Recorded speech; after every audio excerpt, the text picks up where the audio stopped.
નવસારી જિલ્લા કોંગ્રેસ દ્વારા દેશમાં સતત વધી રહેલા મોંઘવારી, બેરોજગારી અને રાંધણ ગેસની અછત મુદ્દે વિરોધ પ્રદર્શન કરવામાં આવ્યું હતું. કોંગ્રેસના કાર્યકરો અને આગેવાનોએ રસ્તા પર ઉતરી કેન્દ્રની ભાજપ સરકાર વિરુદ્ધ સૂત્રોચ્ચાર કર્યા હતા.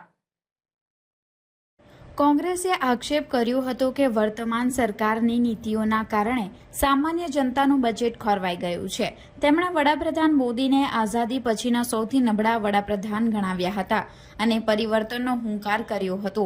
વિરોધ પ્રદર્શન દરમિયાન કોંગ્રેસના નેતાઓએ જણાવ્યું હતું કે હાલમાં કોમર્શિયલ ગેસ સિલિન્ડર મળતા બંધ થઈ ગયા છે, જેના કારણે હોટલો અને ઢાબા જેવા નાના મોટા વ્યવસાયો બંધ થવાના આરે છે, જેના પરિણામે કરોડો લોકો બેરોજગાર બન્યા છે.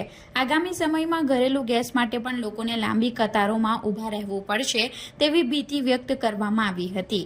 કોંગ્રેસના અગ્રણીઓએ ભૂતકાળના વડાપ્રધાનોની કામગીરીને યાદ કરતા જણાવ્યું હતું કે જવાહરલાલ નહેરુ અને ઇન્દિરા ગાંધીના શાસનમાં સિક્કિમનું જોડાણ, બાંગ્લાદેશની રચના અને બેંકોનું રાષ્ટ્રીયકરણ જેવા મજબૂત નિર્ણયો લેવાયા હતા, જેની સરખામણીમાં ભાજપના શાસનને આઝાદી પછીનું સૌથી નબળું શાસન ગણાવતા આક્ષેપ કર્યો હતો કે આજે તેલ ખરીદવા માટે પણ અન્ય દેશોની મંજૂરી લેવી પડે તેવી સ્થિતિ છે.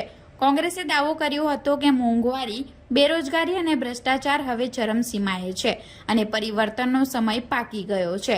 તેમણે આશા વ્યક્ત કરી હતી કે જનતા આગામી સમયમાં ભાજપને સત્તા પરથી દૂર કરી ફરી કોંગ્રેસનું શાસન લાવશે, જેથી ગેસ અને તેલના ભાવ સામાન્ય માણસની પહોંચમાં આવી શકે.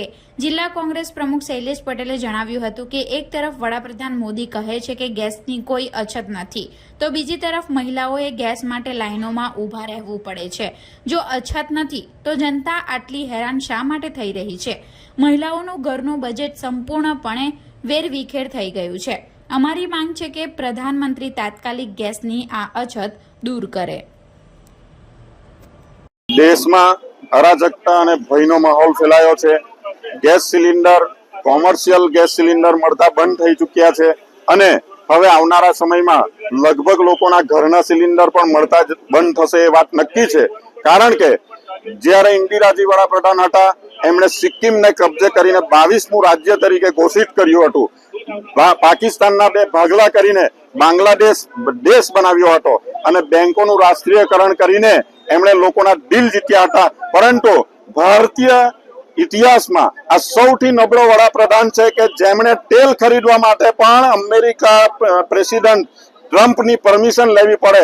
આવા ડિસિઝનો લેનારો કે લોકોના ઉપર નિર્ભર રહેનારો નબળામાં નબળો વડાપ્રધાન જો હોય તો આઝાદી પછીનો આ સૌથી નબળો વડાપ્રધાન નરેન્દ્ર મોદી, જેમને પહેલીવાર જોયો છે અને એમના કારણે દેશના નાગરિકોએ વારંવાર લાઈનમાં ઉભા રહેવાનો સમય આવ્યો છે.